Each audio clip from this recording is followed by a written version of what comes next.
Welcome, welcome, welcome. Welcome back, TTP. Okay. Have y'all been trusting the process this week? We are back at it again with another episode. Y'all already know the vibes with your girl. It's Miss Faith, Miss Motion, Miss Big Bossy Yana. Yeah, me.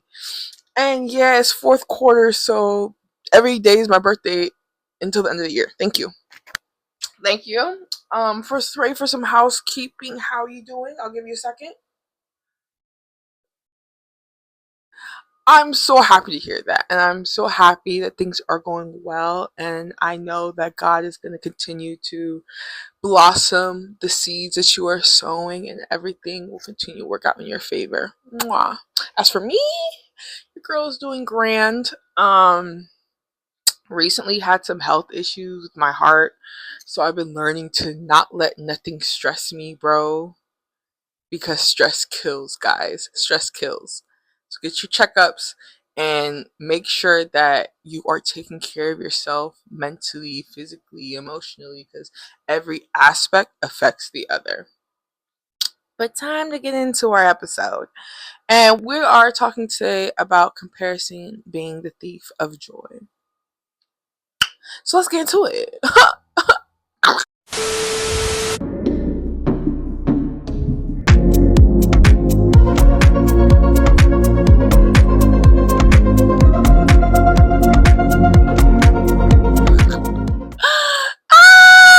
Welcome back, TTP, my lovely angels, my love.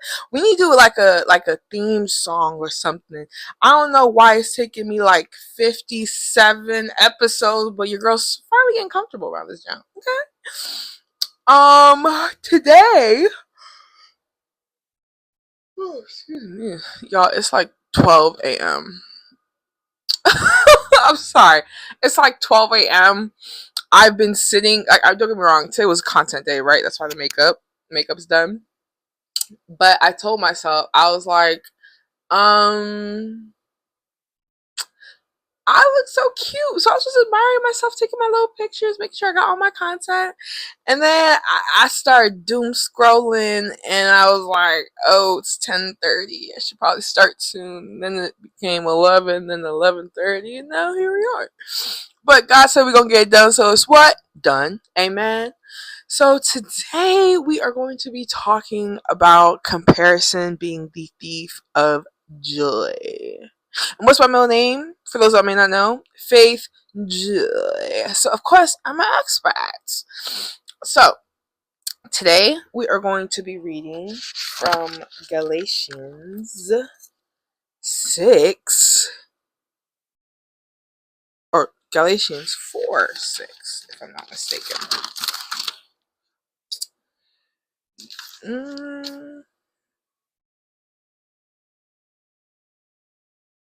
Yeah, no, it was 6:4. It was 6:4. Okay, so we're gonna read the whole little passage so we get an understanding. But it's essentially just speaking about how you should take pride in the fruit that you bear, but remember that it's not yours alone. Those seeds still require the energy and the blessing of God to blossom into the beautiful fruit that was meant to. So, regardless of whether or not you're at your seeding stage or at your blossoming stage, trees, even after they blossom, they do what? Their fruit falls, those seeds drop, or the seeds are picked and stuff like that and replanted. So you're always going to be able to grow from your blessings and from your seeds. So let's start. Galatians 6, beginning at verse 1. Brethren, if a man be overtaken in a fault, yea, which are spiritual, restore such an one in the spirit of meekness, considering thyself, lest thou also be tempted. Bear ye one another's burdens, and so fulfill the law of Christ. For if a man think himself to be something when he is nothing, he deceiveth himself. But let every man prove his own work, and then shall he have rejoicing in himself alone, and not in another. For every man shall bear his own burden. The Word was with God, and the Word was God. Okay? Those who grew up in the church already know what it is. Okay, so here we are. And if I'm not mistaken, one of the parts that he said was not deceiveth yourself. When it comes to comparison, I think it's very easy. I think there's been this trend of Delulu is your Salulu, right?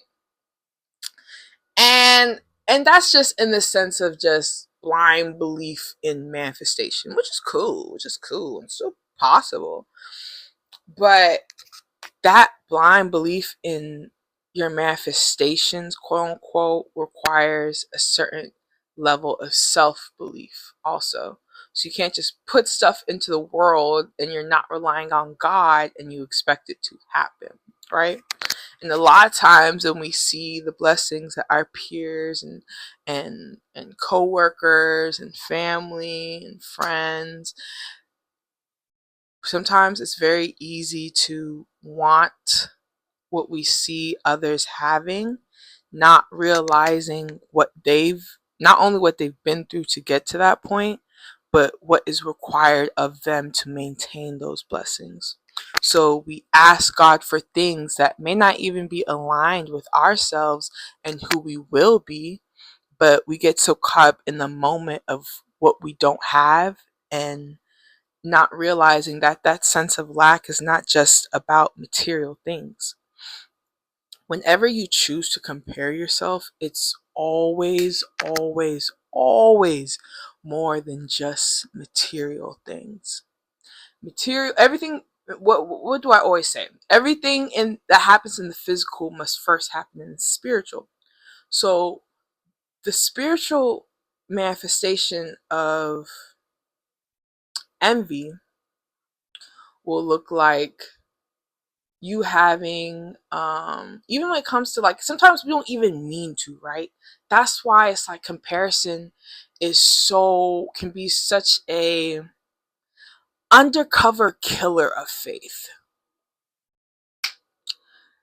Comparison can be an undercover killer of faith and joy. Faith, joy. But no, for real, like when we compare, it's hard to recognize the value in our own journey, right? And when we start to lessen that the value of our own journey, we start to not take it as seriously. So not only now are we um crying out to God or the world to give to us what we believe we deserve, even when we may not even be ready for it, but now we're also steering ourselves off our own path. So now when it and the worst part is, a lot of times these wants and these desires aren't even our own. I think there's a verse somewhere in the Bible that says that not all your thoughts are your own, right? And sometimes the devil will try to intercede in terms of finding a way to break you off of your path. And what better way than to trick you into believing thoughts that are not your own? I feel like it's very easy to forget that not all of our thoughts are our own, right? Because when we focus so much on the physical journey, we forget that there's a spiritual war being fought. So we battle not against flesh and blood, because the flesh and the blood is nothing, or the flesh, the blood, the desires are nothing but physical manifestations of our spiritual world. The parts of us that spiritually we have and have not healed, right? So when we think about it from that aspect, it's a lot, I'm not going to say easier, but it's a lot clearer to understand where those desires come from and recognize where they fit in our life, right? Because sometimes they can be desires from the world, and sometimes there are desires that God instilled in you to continue to drive you in your passion in your journey. So when we see that, we stop comparing, because we realize this is something I want because I know it's something that aligns with my purpose and my journey. Stay with me. So, and when we recognize when things do align and when they do not, it's a lot easier to kill that comparison because you don't need it. What is for you is for you. What is not for you will never really truly feel comfortable in your presence, right? And another part that I say is that we fight not against flesh and blood, but principalities, is that sometimes we don't really honor and have high regard for our minds and what we allow to come through them, right? Because the mind is a battlefield in itself. Just like I said, sometimes your thoughts are not your own. And a lot of times the devil will use thoughts against you to make you feel like, oh, I need this. If I don't have this, I won't be happy. Oh, I want this. If I don't have this, I won't be happy. Ooh, they have this. Why do they have that? I don't have it. I'm not happy. You know what I'm saying? Like, it's so easy for not only the devil to use that as a ways of division amongst people, because how much harder is it to connect with people that you envy? You know, if the devil finds a way to place those seeds of envy, of resentment, of whatever it is that he needs to steer you on the path that he wants you on, he's going to do that. It can look as simple as Johnny and Jen are sitting at a tree. KISSING. No, I'm kidding. Johnny and Jen are sitting at a tree, right? Johnny got 5 apples. Jenny got 2. Two oranges, right? Mind you, Jenny got an apple. Not she got apple. An apple seed allergy. Extreme. Jenny got apple seed and allergy, right? And she looking at this man like, dang, I only got 2 oranges. Mind you, that could be her favorite fruit, oranges. But, you know, as a kid, you see someone with more, you're like, oh, I wish I had more. And as what's the word I'm looking for? As innocent as it may seem at that level, those small seeds can still grow. And that's what we don't honor. You know what I'm saying? If she had taken even one of those apples, it may not have really bothered Johnny, but she could have died because she ate the apple she was allergic to, simply because she wanted more than what God had already placed in front of her. Now, it's not like she don't got more oranges at home, but it's what's in that present moment is more than what she has. So in that present moment, that desire can overtake you and lead you into places where you were never meant to be. And now, to take it a step further, you go from having a nice day where you have your little oranges that you can eat and go home and probably eat some more, and you end up being greedy. You end up being greedy and end up going to the hospital.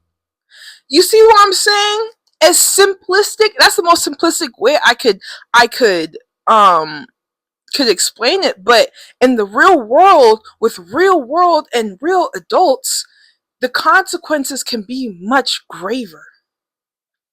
I know for me personally, when I was in like my partying scene and shit like that, excuse my language, I I wouldn't say envy because I've always valued my journey, but I'm a hard worker and I've come from nothing.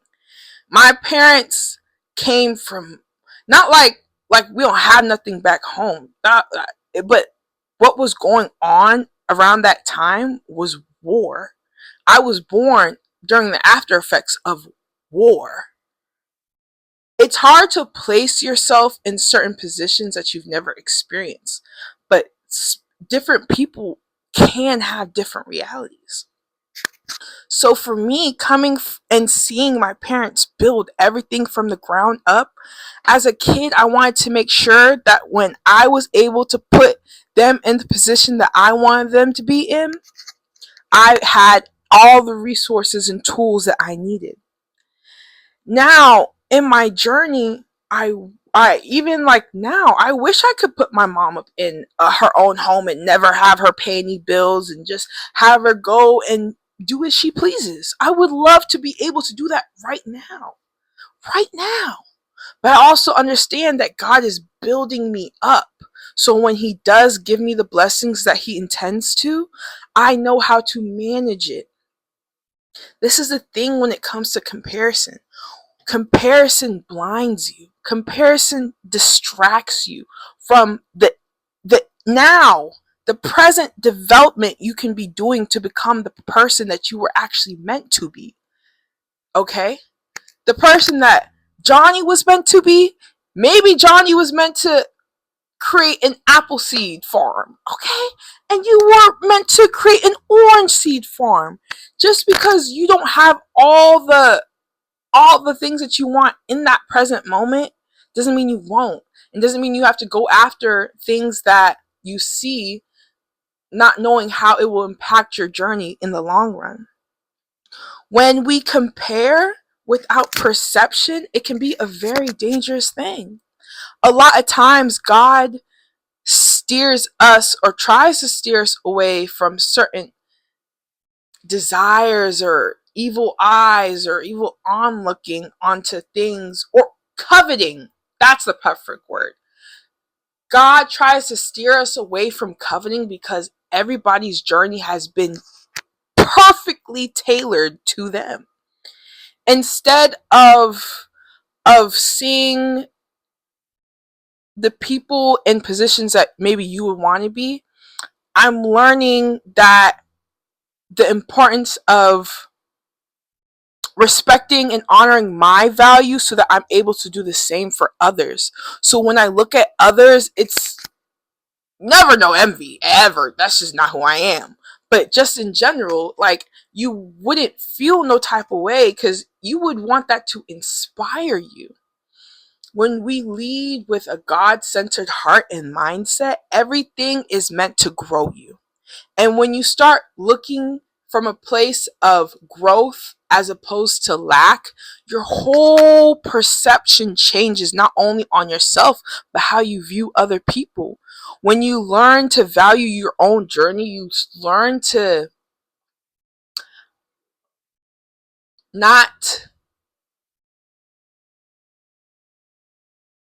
focus so much on the material. Because the material will always be there. You feel me? In one form or another. But it's what's inside of you is what allows you to not only maintain but expand. So maybe you're looking at something that someone else has, not realizing what they've had to sacrifice or the portions of themselves, even. Because not everything that glitters is gold. So you might be envious of somebody who is doing the most low down, dirty shit to maintain wherever they got. You feel me? And you might think, like me personally, going back to when I was working in the clubs, everything that glitters ain't gold. One thing about it. And I was literally just talking to one of my clients, but she's cool. She cool. I've known her for breaks. Went to high school and shit, so she cool. But I was telling her about some experiences I've had in the clubs, and Faith then aren't looking at those experiences with the eyes that Faith now is looking at it. Faith now is looking at it at how God really saved me from things that I genuinely thought I wanted. When I started understanding the business side of things, this is why the material world or the physical world is just as important as the spiritual, right? Because when you really understand the breakdown of a lot of shit, you really stop coveting it. When you really like for instance, for me working in the club, okay, let's say the business aspect, right? You got the girls and you got the guys. If you think about it like this, you need the people to make the money, right? And you not only need the people to make the place look enjoyable, to make other people want to come so the business can make more money, but you also want beautiful women there to make the men spend more money, right? So you see all this hosting, all this thinking like, oh, I'm a local celebrity. And I'm not going to say, it's transactional, just like everything in business. It's transactional. So once you realize the business aspect and the transactional nature of everything, you stop looking at shit like it's free, because nothing in this world is free. You're either costing your energy, your time, or your money in some way or another. Nothing is free. So even when you covet these things and you want these things, you gotta pay a price for it. You gotta be ready to pay that price. Pay that price. And I wasn't willing to pay that price. Sometimes that price can be your soul in terms of your morality, your character, your integrity, to be able to get to certain levels faster than you really need to. And all that fast life shit is cool, it's funny, it's all that. But everything has a dark side. Everything has a dark side, okay? And it's not like anybody's scared to go to the club. It's just, I just realized that nightlife requires a lot of me that I am not willing to give. I'm just not. My purpose is led me through there, and being in those situations built and groomed me to be who I was meant to be. And I took from it and I enjoyed my experience. I had a ball until I did it. But I realized like what I was chasing after in terms of success, quick success, and expansion and all that wasn't going to be found in those places for me, because God no longer called me to be there. So it's like, even sometimes we envy certain positions people are in, not realizing God might have them there for a temporary time also. Comparison is the thief of joy, because you never know what the cost is on the other side. Okay? You never know. You just never know. But God knows. And that's why God redirects us, and that's why God shows us where we're supposed to go to, so that we don't keep going in a circle, because those circles turn to cycles, and those cycles can keep you trapped if you allow them to. So as you go throughout this week, just remember that like your life is exactly how it's supposed to be. You are exactly where you are supposed to be. If you have any doubts on your position, call on the Father. Call on God. Call on Yahweh. Call on Elohim. Okay? That's the one person that knows everything that's supposed to happen in your life, everything that is happening in your life, and the root of everything that has happened in your life, so that he can guide you to where your heart is calling you to go, but also structure your spirit and your mind with discipline and obedience, so that you don't continue to steer off the path when you see something shiny and nice. Okay? But yeah, y'all, stay blessed, stay up, stay focused, stay prayed up. Okay? I love y'all down, diggity down.